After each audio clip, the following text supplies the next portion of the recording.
చెంతకు చేరదీసినాడు.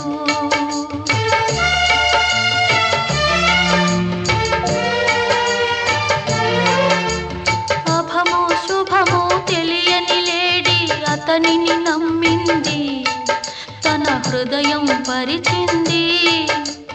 ఆ తరువాతే